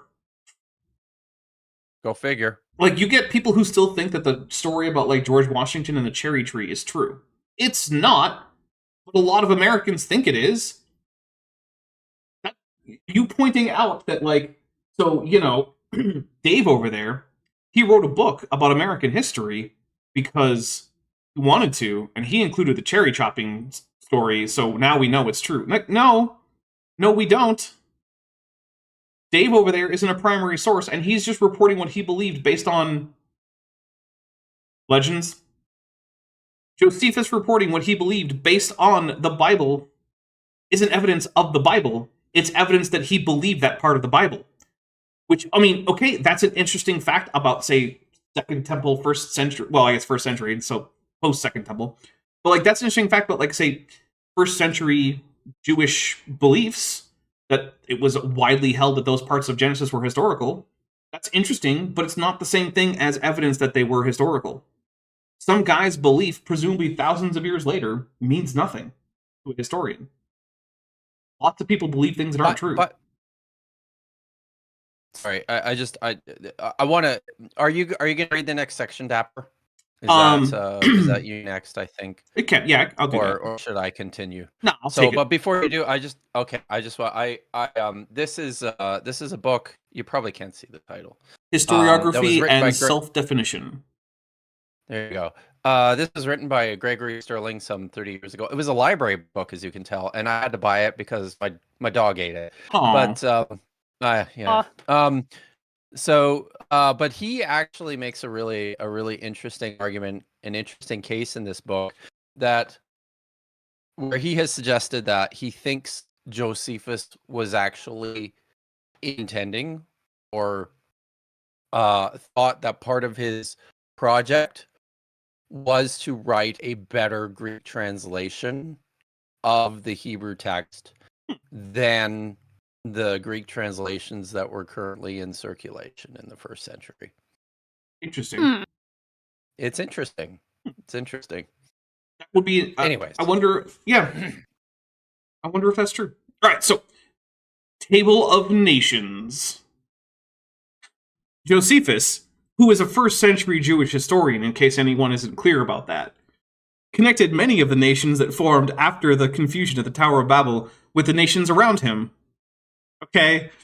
I just can't get over how much of a nothing this is. Yeah. He often listed the common Greek name for these nations. Yeah, he's trying to explain Jewish beliefs. He's writing in Greek. Oh my goodness. My goodness. Wow. There's a reason, guys, that if I mention, which I do occasionally, say the country of Egypt, I don't call it Misr. Because no one knows what in English what Misr means. Even though it's just the name that the Egyptians call the country, because that's the Arabic name for it, and they speak Arabic there, right? Why don't you call it its real name, Kemet? Yeah, well, there's numerous reasons for that. One of it being that, first, that's almost certainly not how it's pronounced. And second being, no one there speaks Egyptian anymore, so I'm not going to worry about it, right? But, like, similarly, if I need to reference Germany in English, I'm not going to call it Deutschland. Because you know what? I'm speaking English. Tell you what, if you want me to stream in Arabic and reference Egypt, I'm sure I'll use the Egyptian word for it. Or, well, the Arabic word for it. What about, Aleman? Yeah, like, I'm not going to use the French word for Germany either. That was Spanish. Well, it's the same. Yeah, it's the same. Tisland, that's Norwegian and Yep. Swedish.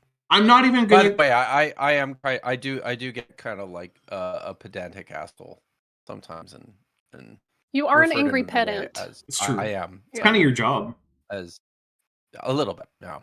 I'm also probably Sometimes not going I to refer call to Norway as Norge. I'm probably also not going Norge. to call like Yeah. Finland Suomi. I'm just going to keep calling it Finland, guys. Yeah, well, yeah, that one's a niche. Yeah. What about Islinka? No, I'm probably still going to keep calling it Iceland. Oh. Yeah. Mm. So anyway, Yeah, Jillian says, I feel like Vish and I met glances without actually having any way to do so. Yes, we did. We did. So Lieutenant Math Navigator says, I had someone try to tell me that there was more extant contemporary documents referencing Jesus than exist for George Washington, and that is laughably dumb. There are no contemporary documents referencing Jesus at all. Literally zero.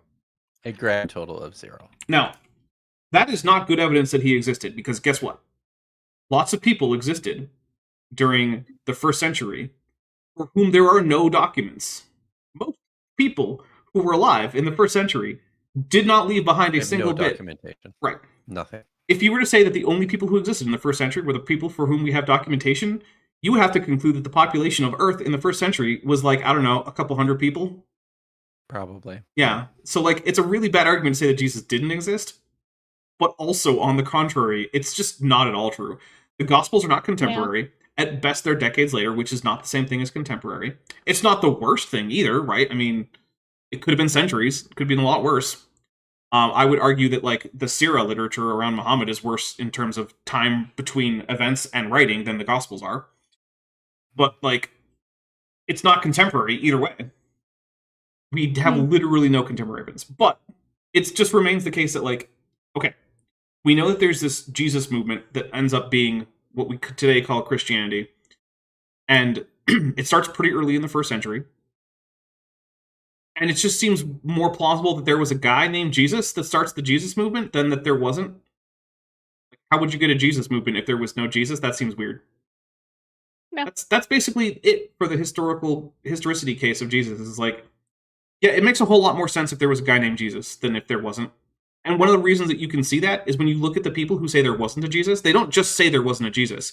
They have to make up all this crazy nonsense about, like, celestial temples and, like, cosmic sperm banks and all this nonsense that's nowhere in the literature of, like, Second Temple Judaism anywhere. And they just have to make it up. And yes, I'm specifically referencing Richard Carrier because I found it hilarious that when I was mostly just going with the just general, well, it's more likely there was a guy than not, and saying otherwise is kind of dumb. I was like, yeah, I'm not terribly interested in Richard Carrier. Someone's like, no, you got to read his stuff. He makes all these great arguments. And I read it and looked into it and watched some interviews. And I was like, oh, this is far, far more stupid than I thought before I actually looked into what Richard Carrier had to say. I just thought it was like you're obviously on the payroll of the big Bible cabal. Geez, I wish. Big Jesus. Obviously. Hey, big Jesus. I guess Pope Francis, if you're listening out there, or you know what? We'll go with this. Angel Gabriel, I'm going to assume you're listening. Tell Pope Francis to give me some money for dunking on Carrier. I'll take some of that Catholic money. I don't care. But he, should buy something from the Vish list. Yeah. Also, have get on it. Have Pope Francis buy a book from Vishanti's Vish list. And you know what? I got a lot of books. You could just pick literally anything else that's not a book. Or just send her Codex Vaticanus. It can just be hers now. Yeah, send me the actual codex. Yeah, it'll just now become Codex Vishantis. I'm the Codex Vishantis. Yes. All right, Table of Nations. You know what? I'm gonna start referencing the Codex Vishantis. Right. Unironically. Yes. And see if we can get this to like. Let's do it. All right. From his my ultimate goal, Kip. I want Billy Carson to pick up on this. I need it to happen. Oh goodness. Yes. From his work, Christians can connect those nations to the nations we have today. I just have to say, that is a wild choice of subject for this sentence. Shouldn't it just be one can? It can't, like... People. Only Christians, though. If you're not a Christian, you can't make the connection. You're not allowed. Get out of here. Hence, we have a stepping stone between nations and the people group soon after the flood, and they'll say, no, we frickin' don't, Bodhi. Because, again, Josephus is just credulously accepting the Table of Nations and the legends that Jewish people had about them and reporting that. In fact, I'm not even sure he's credulously doing it, because remember, his goal He's just is to reporting it. is to report what the Jews think. Technically, he doesn't have to agree. Now, I'm going to go out on a limb and say he probably did agree in a lot of cases, because, he himself was Jewish. He's likely. Yeah. But Oh my god. Okay, hang on. I gotta get it. So, Baba Ali says, should it be something like Codex Vishantii? And then Trillium Waters follows up with that 3D print a codex, and I'm like, you wouldn't print a codex. I absolutely would. In fact, I would. Wasn't that the first thing that printing did? Was basically just like, let's print out what used to be codices of the Bible? Mm-hmm. In fact, actually, if you look at some of the first printed works in Europe, they actually have hand-illuminated, like, first letters on pages and, like, actual illustrations that are hand-painted. And they're almost impossible to tell apart from actual illuminated handwritten codices, because originally that's what a book was. And so the first printers were like, we're just going to mass produce these hand-printed illuminated codices, but instead of hand-printing all the letters, those are just what we're going to press onto the page, but all the gilding and the illuminated paintings and all that, that's all still going to be there. So if you look at the first printed books in Europe, if you didn't know better, you couldn't distinguish them from those hand-done illuminated manuscripts. That was the first thing that ever happened with a printing press. Yeah. Until someone came along and said, wow, we can do this a lot cheaper. Yeah, we just don't have to have all the illumination. Thank you, everyone in chat who's understanding the reference. Like, I would also print a card, you wouldn't download a codex, you wouldn't download a card. Like, thank you. That's exactly where I was going. And by the way, I remember the first time I saw that as a kid thinking, why wouldn't I download a card? That sounds awesome. Yeah. I don't see, like, because even as a kid, I realized, well, when you download something, that doesn't take it away from someone else. The reason I wouldn't steal a car is because now the rightful owner of the car doesn't have the car. But if I could take a car and then just reproduce it in my own driveway and let the guy who owned the original car keep owning it, I would do that all the time. All the time.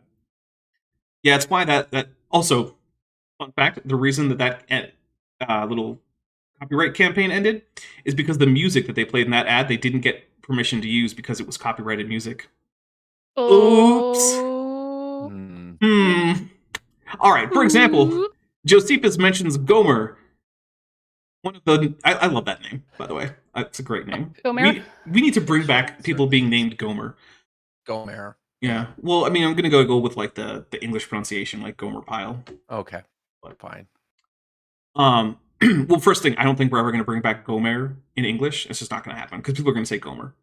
People are gonna say Gomer. That's true. For example, Josephus mentions Gomer. One of Noah's grandsons had descendants that the Greeks called Galatians. Okay. Okay. Paul wrote an epistle to the Galatians who were living in Asia Minor, modern-day Turkey. Yes, Bodhi, I'm sure everyone in your audience is familiar with the existence of the Book of Galatians. Therefore, nothing. Flood confirmed. Tower Babel confirmed. Metageeky Platypus Warlock says, "Oh, never learn about ebooks in libraries, y'all." No, those are forbidden knowledge. Thank you. Sable Eagle in the chat says, Gomer Pyle the Gomerian? Gomer the Gomerian. Nice. All right. Another intriguing connection is that of Magog. I prefer the Arabic Majuj. It's more fun to say. Yeah, Majuj is much cooler. That is funner to say. Yeah, in Arabic it comes out as Juj wa Majuj. Juj and Majuj. Or Wa, if you're going to use the actual like Arabic. Well, I guess it does a little bit, but yeah, Juj wa Majuj. Although in that case, that would make Majuj would make it sound like Juj is a verb in Klingon, and I'm not aware of any such verb. But anyway, also one of Noah's grandsons, Josephus' research reveals that the Scythians were descendants of the Majuj. No, it doesn't. No, it doesn't. All that research that Josephus was. The Scythians are now a variety of people groups living in the north of the Black Sea. Again, Bodhi, what Josephus' research did was display what was the common understanding among first century Jews. That's not the same thing as confirming those beliefs are accurate, right? Let's say, basically, what Josephus was doing was less history than it was sociology, right? So let's say you have a sociologist who goes and hangs out with a bunch of people in some country, right? And all they're doing is recording their social structures, the stories they tell each other, their understanding of their connection to other ethnic groups, and the stratification they have in their society and whatnot, and then reports that back. That is valuable ethnographic information. What it is not is history that you can read back into the past about the events that those people talked about in their stories. That's not what that is. The Antiquities of the Jews is much closer to an ethnography than it is to a history. Now, because those modern categories of genres of ethnography and history and all that didn't really exist, it doesn't technically neatly fall into either of those categories. But this stuff here is much more ethnographic in character than it is historiographic in character. And again, even if Josephus were trying to stick strictly to history, this wouldn't be history he's writing, it would be historiography. Because none of this is a primary source, Bodhi. So just like a book that you pick up on the bookshelf now, that's like a summary of the major battles of World War II, that references history, right? It references things like where battles occurred based on like primary sources, the journals of soldiers, like minutes taken by meetings of generals and admirals and all that stuff. Okay, those things are the history. The book is historiography.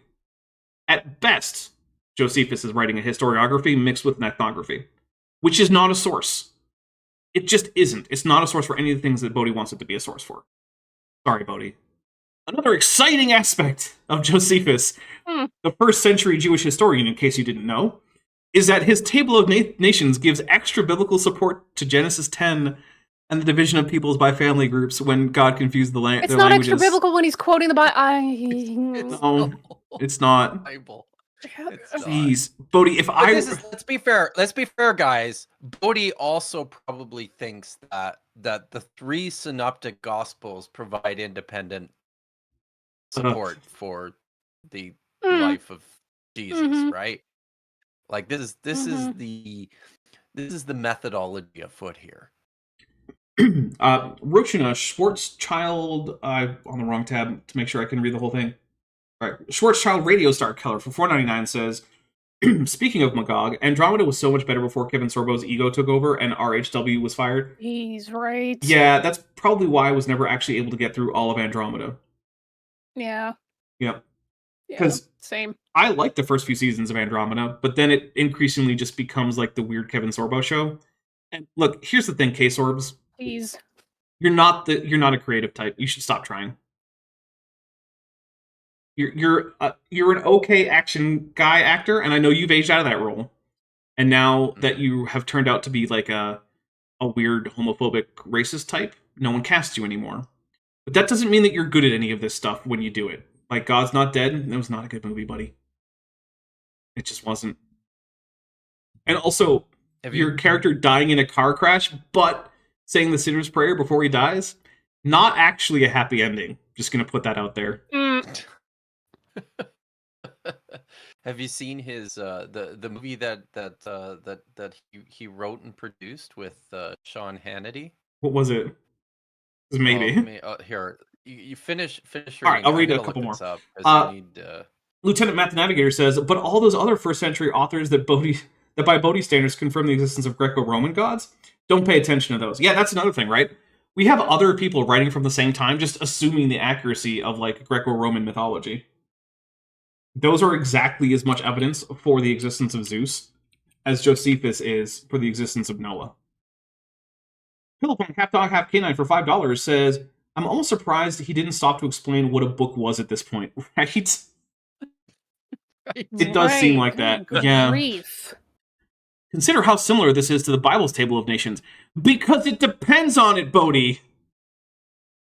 If I wrote a summary of the Silmarillion, you can't say, look how amazingly similar my summary of the Silmarillion is to the Silmarillion. That was the point. You know, this is really funny coming from young Earth creationists who insist that scientists are doing circular reasoning, because literally that's their whole shtick. Look at the next clause. It's the Bible's true because the Bible says it's true. Which obviously influenced Josephus. Jeez, Bodhi, you don't say. God. You don't say Josephus, a first century Jew, might have been influenced by the book of Genesis? Wow. How crazy. I'm taking a drink. This is gonna drive me insane. And consider how much we can learn from Josephus' comment on the subject. Nothing. Nothing, buddy. All we can learn. Like has he provided us, or is this coming? No. Is it still coming? If it's coming, why is it in the conclusions? Well, I'll tell you what. What the fuck? I'll tell you what. Let's have Kip just read through the conclusion just so we know what they are, and we're going to start wrapping up at that point. And I'm saying Kip because I know it's Vishanti's turn, but unlike last time where she barely got to talk at all, this time she got to read most of the reading. So I'm tossing it to Kip. Fair. All right. Although Josephus's work is not infallible, it does confirm biblical accuracy. No, take particular notice of some of the names of Canaan's sons. The Bible reveals them as people groups such as Jebusites, Sinaites, Girgashites, and so on. Josephus gives the specific names of Canaan's sons, such as Jebesius,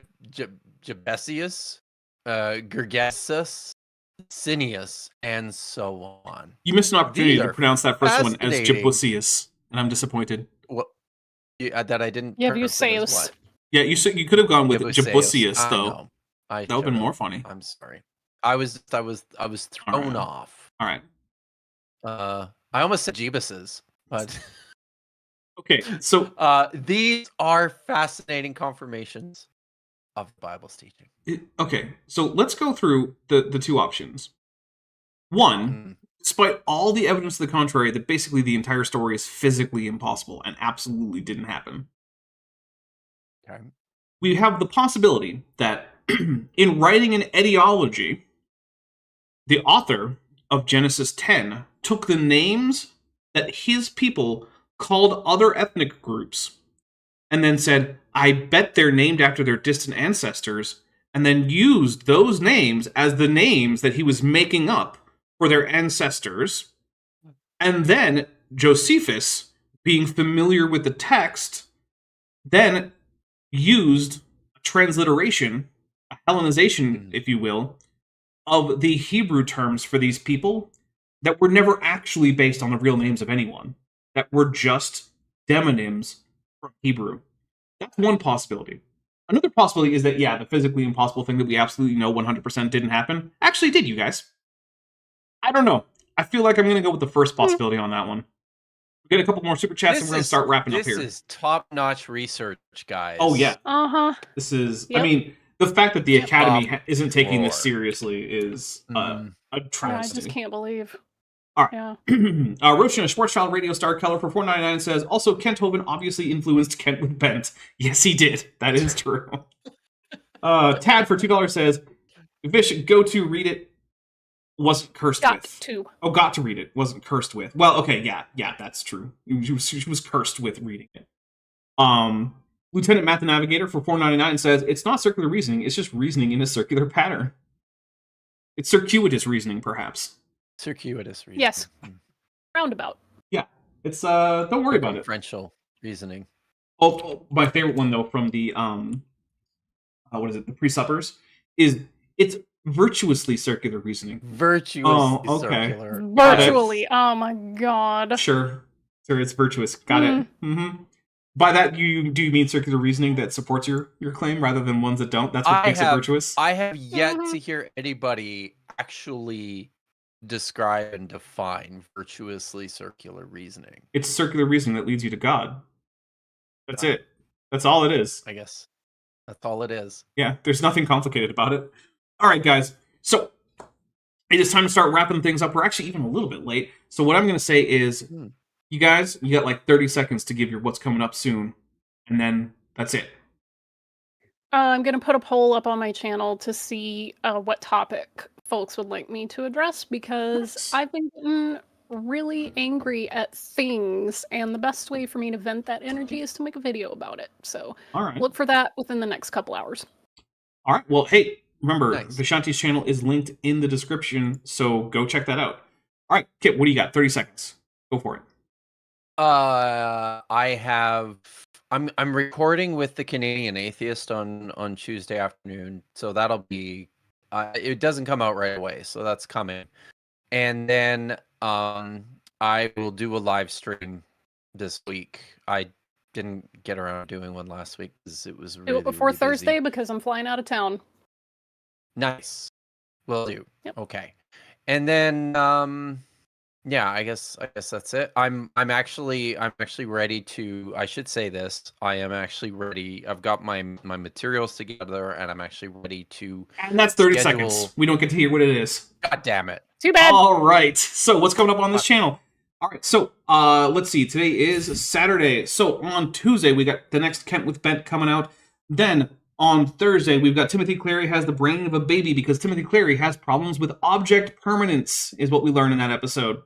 Object permanence hasn't quite made it to Timothy Cleary's brain yet.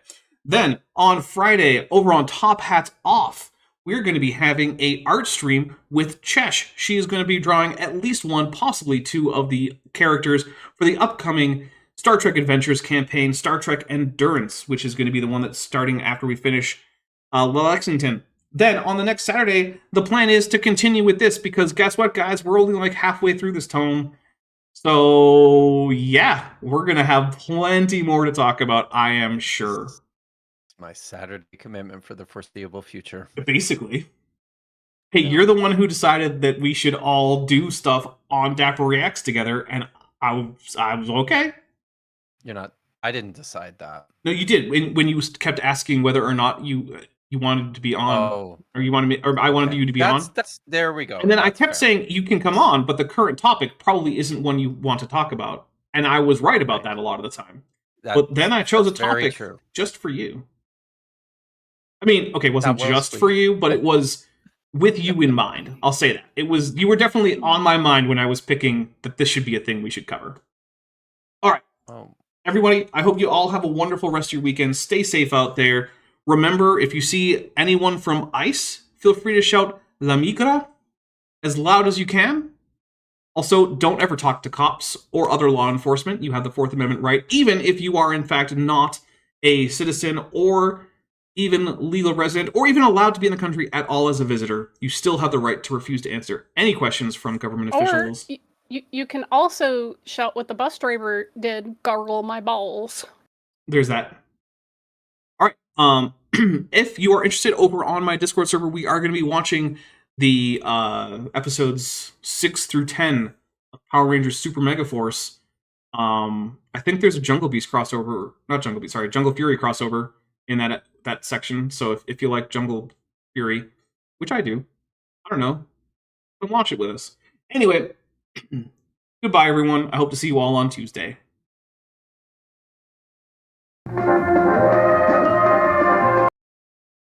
Hey, before you leave, I just want to take a second to thank my patrons and channel members, especially those pledging $20 or above. Ben Tovend, Furevara, Tapioca Weasel, Whispers, Elron Teller, Ian Chen, Kelvin Brostick Van Mennen, Landon Knoll, Mabry Babby, Sphincter of Doom, Vollus, Max Cherry, North Texas Fossils, John Ackerman, and Strawberry Vein.